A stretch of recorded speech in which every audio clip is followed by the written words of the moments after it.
Assalamu alaikum, bienvenue dans votre 23e leçon d'arabe. Aujourd'hui, nous allons découvrir la lettre mim. Nous allons également faire une leçon de grammaire où nous allons découvrir les catégories de mots dans la langue arabe. Commençons par le commencement, à savoir notre mot d'aujourd'hui, qui est le mot malikun. Malikun ou malik tout court. Ce mot-là commence par ma. Ma, marqué ici en rouge. C'est une lettre très facile à prononcer. Donc c'est ma qui est ici attaché à l'icône. L'icône, la suite du mot. Donc le mot veut dire un roi, malikun. On commence par ma. Si on voulait isoler la lettre, on obtient la lettre mime.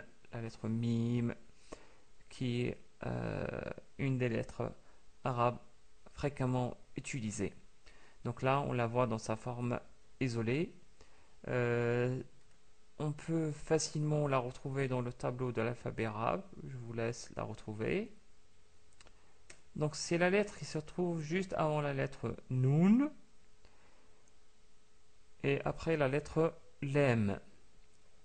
En termes de forme d'écriture, on voit c'est comme si c'est un petit, comment dirais-je, un petit soukoun mais avec une barre en plus. Si on peut se permettre de le dire.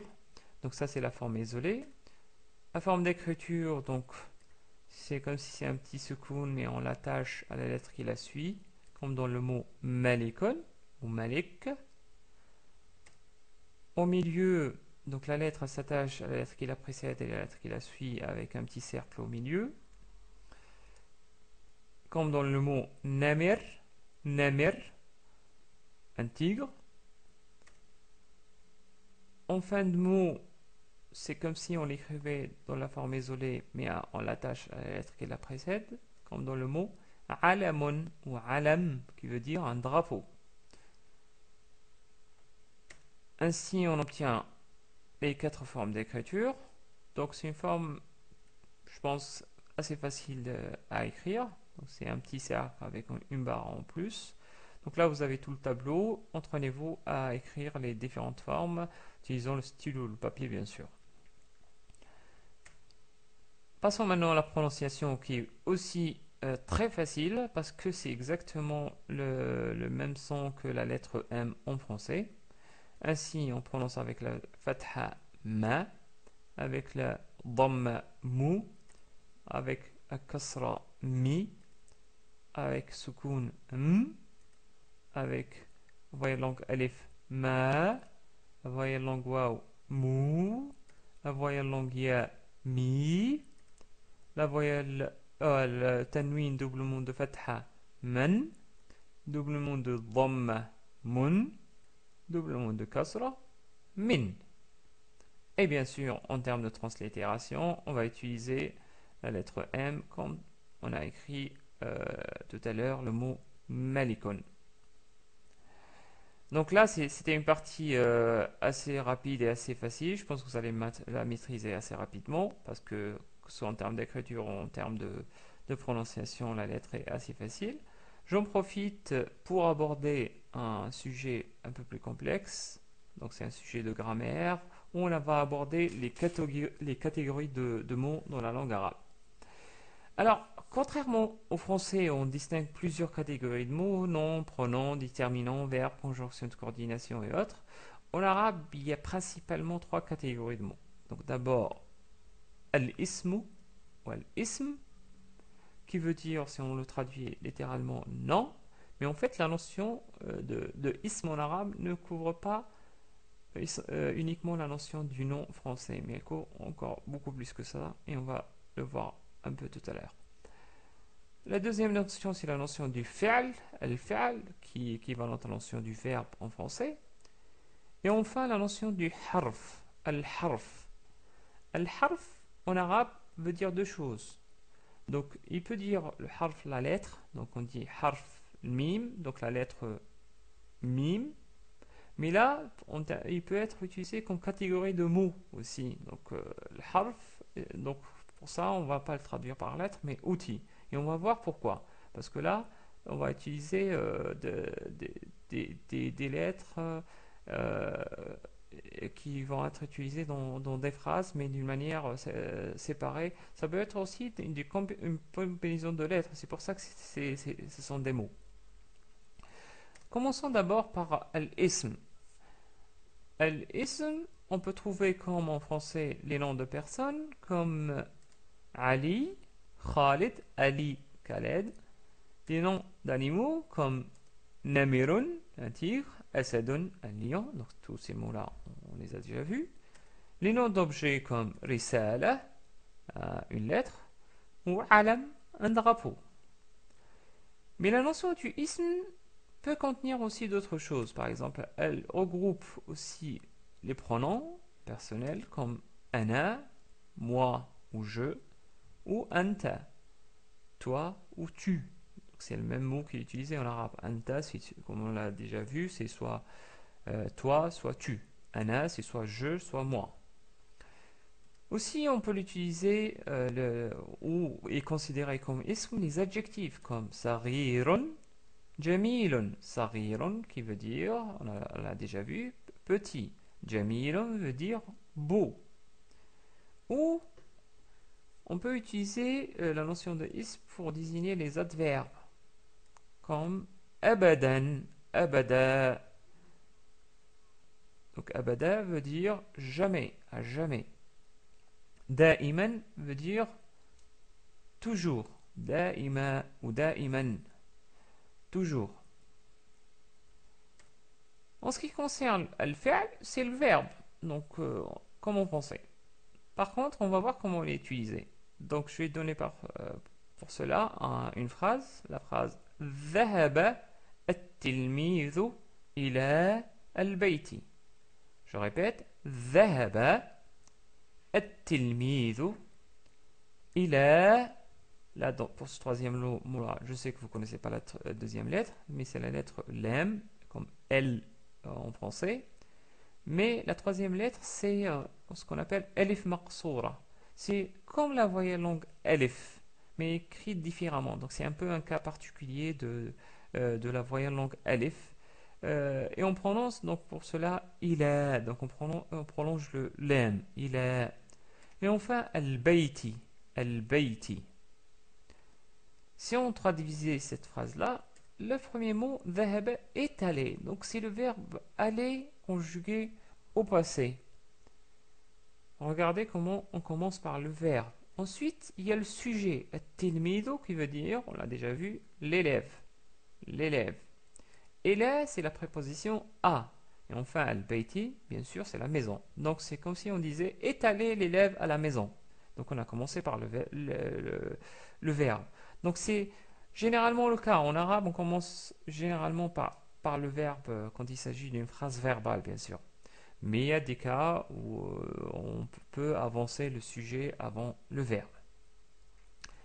Donc vous voyez, c'est ça la notion du fi'l, c'est quand même la notion du verbe. Donc en plus, ben, pour un peu plus pour avancer sur le sujet, il faut voir comment le verbe est conjugué. En arabe aussi, il y a bien sûr la notion du passé, présent, futur, impératif, etc.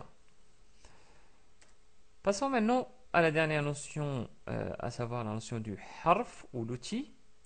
Donc on peut avoir dans la notion de harf les prépositions, comme par exemple là, il a. Donc c'est pour ça, il a, donc c'est composé de plusieurs lettres, mais on considère comme c'est un harf. Un harf parce que c'est un, un outil donc, dans la phrase. Pourquoi c'est un outil? Parce que en fait, on ne peut pas l'utiliser, il n'y a pas de signification sans l'accorder à un autre mot ou à un autre verbe. Donc on ne peut pas l'utiliser séparément. Contrairement à un verbe en arabe, si on dit ذهب, donc on comprend que c'est quelqu'un qui est parti. Si on dit asadun, on comprend que c'est un nom de lion. Mais il a, ça n'a pas de signification. Donc il faut que ça s'accorde avec un autre mot pour avoir une signification. Donc là, il a, on l'a déjà vu, veut dire à, mais elle peut dire aussi vers, donc vers une direction donnée. Il y a aussi la préposition min. Min, on l'a déjà vu dans un des dialogues qui veut dire de. Donc je vous rappelle la phrase que nous avons déjà vue, c'est la phrase Ana min Paris. Ana min Paris. Je suis de Paris. Donc on l'a déjà vu dans un des dialogues de présentation.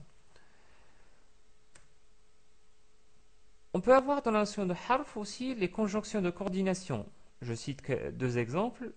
La conjonction wa, qui veut dire et, comme dire par exemple Umaru wa Khalidun.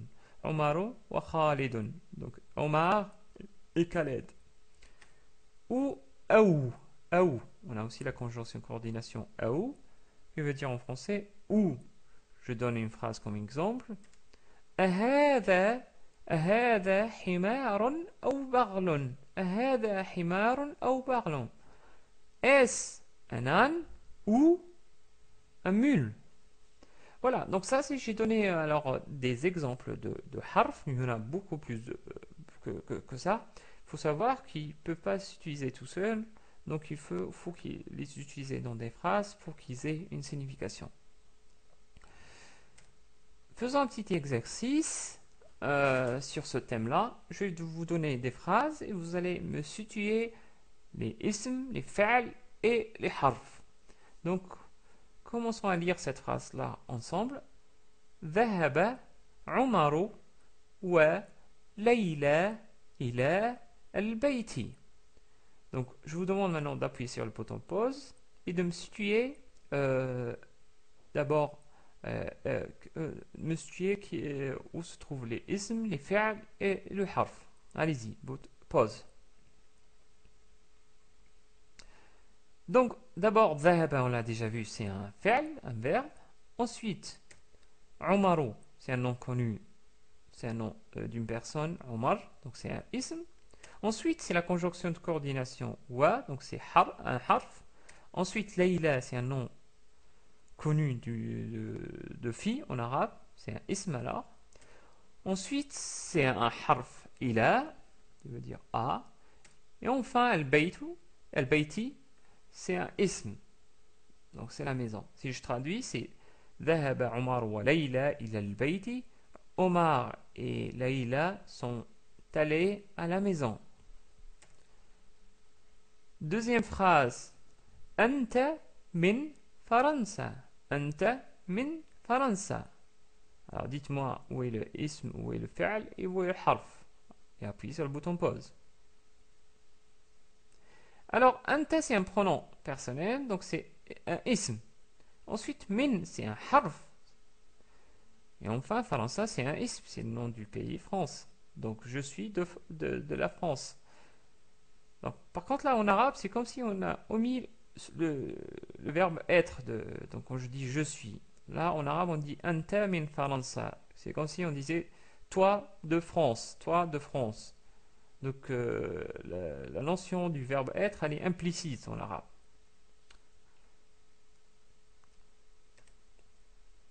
La dernière phrase, c'est يذهب الملك إلى المستشفى.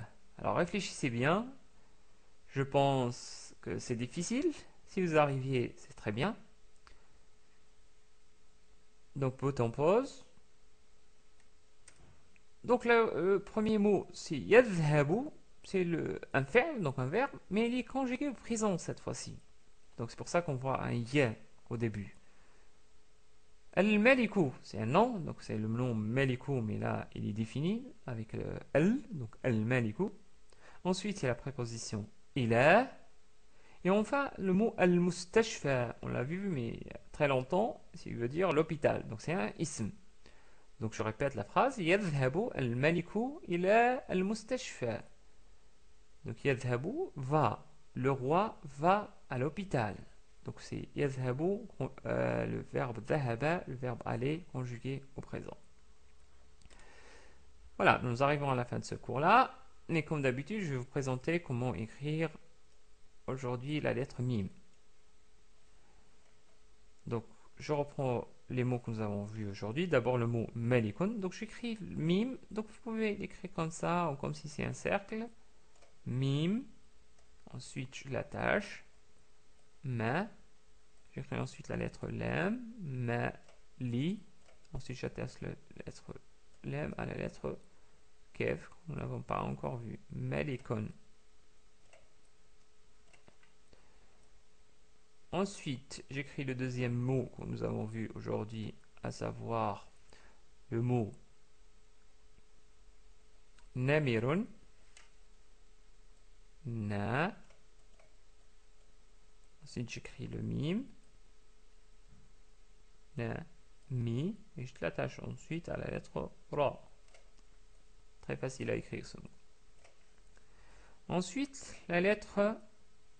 le mot, pardonnez-moi, alamun. Je commence par a. Ensuite, j'attache le lem. Ensuite, le mime. Je peux écrire de deux façons. Alors, je peux faire comme c'est écrit avec l'ordinateur comme ça. Ou je peux écrire comme si j'écrivais tout à l'heure. Donc, j'écris d'abord comme ça. Et ensuite, je rajoute la barre. Alamun. Un drapeau. Voilà, j'arrive à la fin de ce cours-là. Je vous remercie pour votre attention et j'attends vos commentaires, questions et soyez fidèles à ce cours.